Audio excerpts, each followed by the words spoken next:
மாற்றம் வருது, மக்களாட்சி வருது. நல்லாட்சினா எடப்பாடியார் தான். வாக்களிப்பீர் இரட்டை இலையே. இனிமே கண்ணை மூடிட்டு கடலை எண்ணெய் வாங்கலாம்.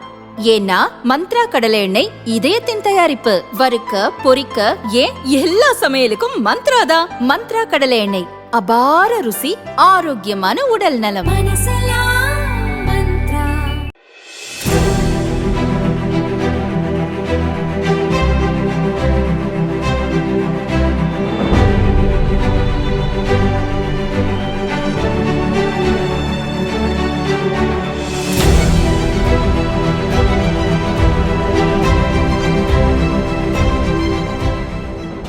தினமலர் நேயர்களுக்கு அன்பான வணக்கம். 2026 சட்டமன்ற தேர்தல் மிக முக்கியமான தேர்தல். இந்த தேர்தலை பொறுத்த வரைக்கும் தென்காசி மாவட்டம் வாசுதேவநல்லூர் சட்டமன்ற தொகுதி ஒரு ஸ்டார் தொகுதியா மாறி இருக்கு. அதுக்கு காரணம் திரு ஆனந்தன் ஐயாசாமி இங்க பாஜக வேட்பாளரா போட்டியிடுறாங்க. சோ இப்ப நம்ம தொகுதியில ஒரு இரவு நேரத்துல தான் இருக்கிறோம். தொகுதியில பிரச்சாரம் மேற்கொண்டு இருந்தாங்க ஆனந்தன் ஐயாசாமி அவங்களை சந்திக்கிறதுக்காக.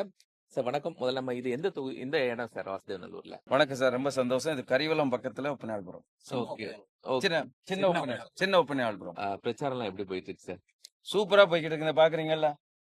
அமோக வரவேற்பு, எழுச்சியான பிரச்சாரம், மக்கள் எழுச்சியா இருக்கிறாங்க.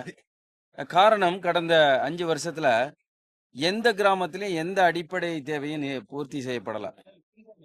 குடி தண்ணீர்ல இருந்து, சாலை வசதியில இருந்து, வாறுகால்ல இருந்து, ரேஷன் கடையில இருந்து, குறிப்பாக பெண்களுக்கு சுகாதார வளாகத்துல இருந்து எந்த விஷயமும் இங்க சரிவர டாக்டர்ல 100 நாள் வேலை வாய்ப்பு இந்தியாவிலே தமிழகத்துக்கு தான் அதிகப்படியான பணத்தை மோடி ஐயா கொடுத்துருக்குறாங்க.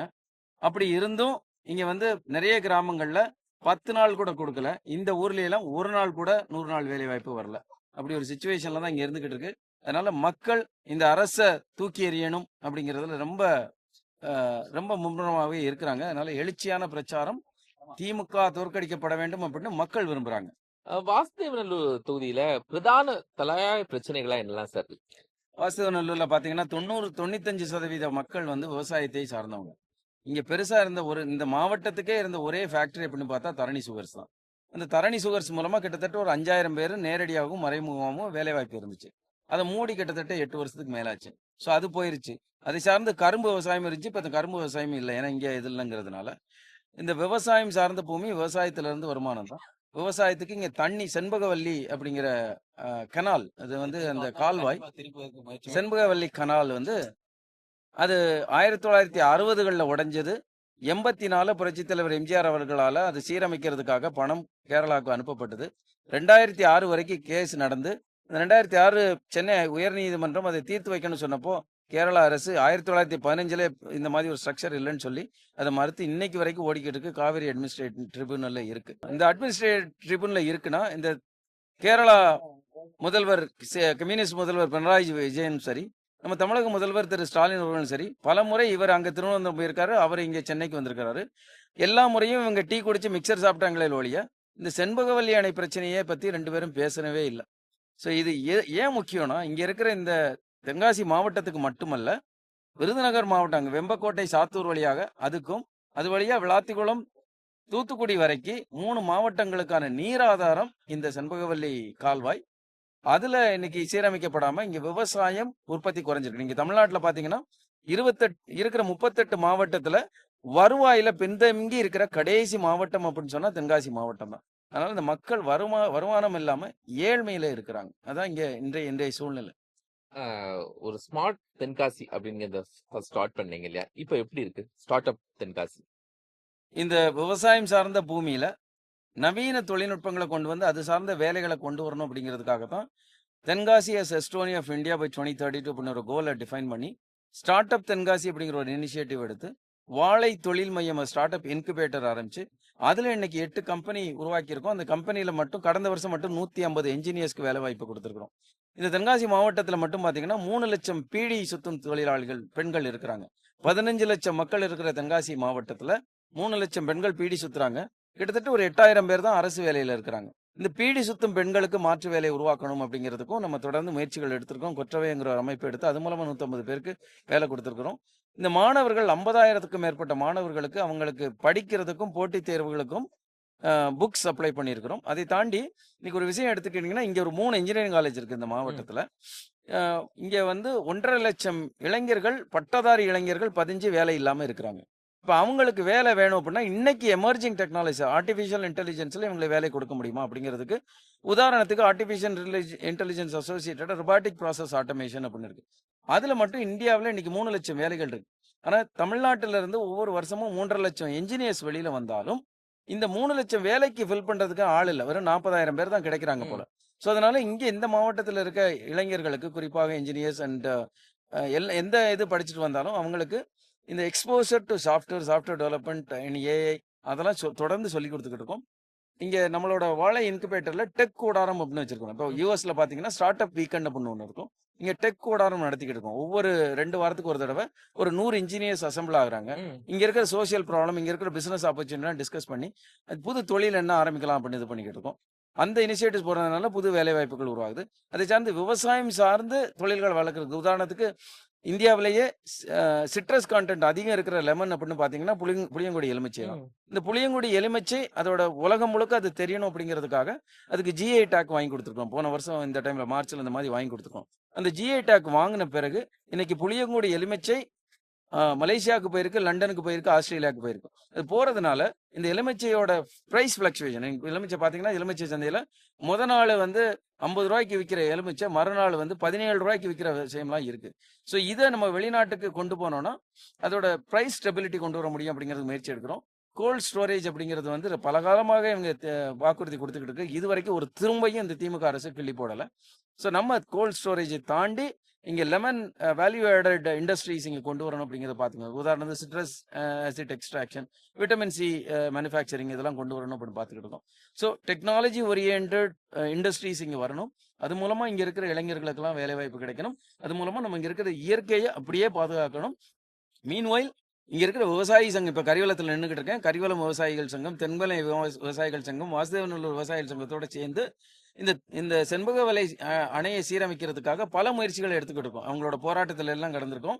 இது இன்னைக்கு காவேரி அட்மினிஸ்ட்ரேட்டிவ் ட்ரிபியூனல் இருக்கிறதுனால இந்த ஆஃபீஸர்ஸ் வீடியோ கான்ஃபரன்ஸ்லேயே சும்மா பேசிக்கிட்டு இருக்கனால சுப்ரீம் கோர்ட் இன்டர்வென்ஷன் வேணும் அப்படிங்கிறதுனால தமிழக ஆளுநர் திரு RN ரவி அவர்களை சந்திச்சு நீங்க அந்த தமிழ்நாடு அரசாங்கத்தை சுப்ரீம் கோர்ட்டை போறதுக்கு டைரக்ட் பண்ணுங்க அப்படிங்கிற ஒரு பெட்டிஷன் கொடுத்துருக்கிறோம்.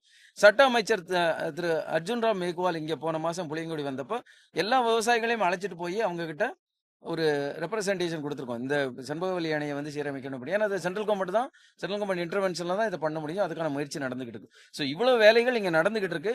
இங்க விவசாயம் பாதுகாக்கப்படணும், அதே நேரத்தில் நவீன தொழில்கள் இங்க வரணும். அது மூலமா தான் இங்க வளர்ச்சி வரும், வேலை வாய்ப்பு வரும். ஒரு ஸ்ட்ராங் ஐடி என்ஜினியர், அமெரிக்கால இருக்கீங்க, அப்புறம் பாலிடிக்ஸ்க்கு வரீங்க. இப்ப தேர்தல் அரசியல பார்க்கும்போது மற்ற கட்சிகளோடு பயணிக்கும் போது இந்த போட்டி எப்படி இருக்கு, களம் எப்படி இருக்கு எதிர்கொள்றது? தேர்தல் அப்படின்னாலே மக்கள் தான். நீங்க 1008 கூட்டணி வச்சிருக்கலாம், மக்கள் கூட்டணி தான் ரொம்ப முக்கியம். இங்க எழுச்சியான, அதாவது திரும்பவும் புரட்சி தலைவர் எம்ஜிஆர், புரட்சி தலைவி அம்மா அவர்கள் ஆசி பெற்ற, பாரத பிரதமர் மோடி அவர்கள் ஆசி பெற்ற அம்மாவின் ஆட்சி எடப்பாடியார் அவர்கள் தலைமையில் திரும்பவும் வரணும் அப்படின்னு மக்கள் விரும்புறாங்க. ஏன்னா 4.5 வருஷம் திரு எடப்பாடியார் அவர்கள் ஒரு ஏழை விவசாயி. அவர் கடைசி வரைக்கும் முதல்வராக இருந்தாலும் விவசாயியாவே இருந்தார். அவர் தான் மக்கள் நல்ல திட்டங்களை கொண்டு வந்தார். அவர் தான் வாழை இலையை கொண்டு வரணும்னு சொன்னார். அவர் தான் பிளாஸ்டிக் பதிலாக மஞ்சப்பை கொண்டு வரணும் அப்படின்னு சொன்னது அவர் தான். அவர் தான் பிளாஸ்டிக் பதிலாக வாழை இலை பயன்படுத்துங்க அப்படின்னு விவசாயிகள் நல்ல பேசினதும் அவர் தான். அவர் தான் ஒரே நேரத்தில் பிரதமர்கிட்ட பேசி 11 மெடிக்கல் காலேஜ் கொண்டு வந்ததும் அவர் தான். அந்த ஆட்சி திரும்ப வரணும் அப்படின்னு மக்கள் விரும்புகிறாங்க. அதனால இந்த தேர்தல் அப்படிங்கிறது மக்களோட கூட்டணி. திமுக ஒயிட் ஸ்ப்ரெட்டா இன்னைக்கு வந்து பணத்தை நம்பி உள்ள இறங்கியிருக்காங்க தெரியுது. அங்கங்க பணமும் கொடுக்க ஆரம்பிச்சிட்டாங்க அப்படின்னு காதுக்கு வருது. ஆமா, இங்க இதுல பல ஊர்களில் ஏற்கனவே பணம் கொடுக்க ஆரம்பிச்சிட்டாங்க அப்படின்னு எங்க காதுக்கு வருது. பணத்தை நம்பி அவங்க தேர்தல் நிக்கிறாங்க. நம்மளை பொறுத்த மட்டுக்கும் மக்கள் கூட்டணி வச்சு மக்களோட நிற்கிறோம். நிச்சயமாக நாங்க தான் ஜெயிப்போம். சவுத்ல இந்த நியூ வேவ் அந்த ஃபோக்கஸ் ஏதாவது இருக்கா தமிழக வெற்றி கழகம் வந்த பிறகு? அப்படி ஒன்றும் இங்க இல்ல, நிச்சயமா இல்ல. இங்க இளைஞர்கள்லாம் நம்ம பக்கத்துல தான் இருக்கிறாங்க. ஓகே, ஐடியாலஜிக்கலி ஆர் டெவலப்மெண்ட் ப்ராசஸ்ல நீங்க விஜய் அப்படிங்கிறது பாத்தீங்கன்னா ஒரு நடிகருக்கு ஒரு 3 வயசு சின்ன குழந்தையில இருந்து 80 வயசு பாட்டி வரைக்கும் அவரை நடிகரா தெரியுமானா தெரியும். அவரை நடிகரா ரசிக்கிறாங்களா? ஆமா ரசிக்கிறாங்க, எல்லாருமே ரசிப்பாங்க, அதில் ஒன்றும் தப்பு இல்லை. ஆனா ஒரு அரசியல்வாதியா அவர் வந்து ஊழலை ஒழிச்சிருவாரு, டெவலப்மெண்ட் கொண்டு வந்துருவாரு, பெண்களை பாதுகாத்துருவாரு அப்படின்லாம் சொன்னப்போ அதெல்லாம் பண்ணிட மாட்டாரா அப்படின்னு மக்கள் எதிர்பார்க்கிறதுல வந்து அது ஆச்சரியப்படுறதுக்கு ஒன்றும் இல்லை. ஆனா அந்த இதை அவர் எதுவுமே பண்ணல, களத்துக்கு வரல, மக்களோட நிக்கல. அதான் உண்மை. இன்னைக்கு எடுத்துக்கோங்க, பெண்களை பாதுகாக்கன்னு சொல்ற திரு விஜய் அவர்கள் அவரோட அஃபிடவிட்ல தான் சொந்த மகளுக்கு கடன் கொடுத்ததா எழுதியிருக்காரு. நம்ம ஊர் சைட்லாம் பெத்த தகப்ப மகளுக்கு சீர் தான் கொடுப்பாங்க, எங்கேயாவது பெத்த தகப்ப எங்கேயாச்சும் மகளுக்கு கடன் கொடுக்க மாட்டான். அவர் தான் மகளுக்கே கடன் கொடுக்கதா எழுதியிருக்காரு. மகளுக்கே கடன் கொடுத்தவர் இங்க இருக்கிற வாசகர்கள் மக்களுக்கு என்ன வட்டி கடையா நடத்துவாரு?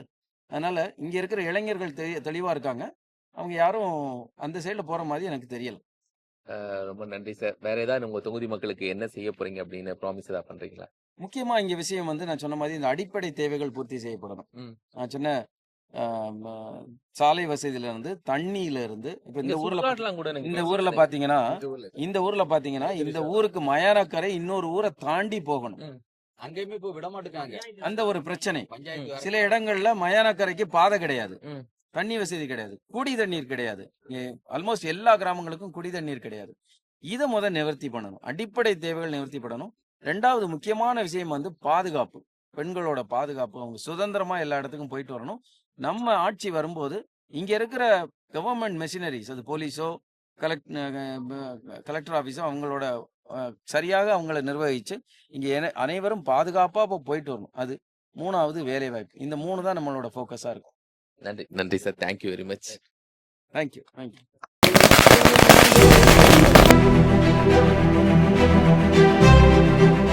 இந்த சமூகத்தை பொது வழியில, பொது மேடையில எல்லாரும் இருக்கும்போது பேசி கௌரவப்படுத்தின யாரும் தெரியுமா? மோடி அவர்கள். அரெஸ்ட் பண்ணி உள்ள போடுவாங்கல்ல, அந்த அரெஸ்ட் பண்ணி உள்ள போடுறதுல 10ல் 4 பேர் நம்ம மக்கள்.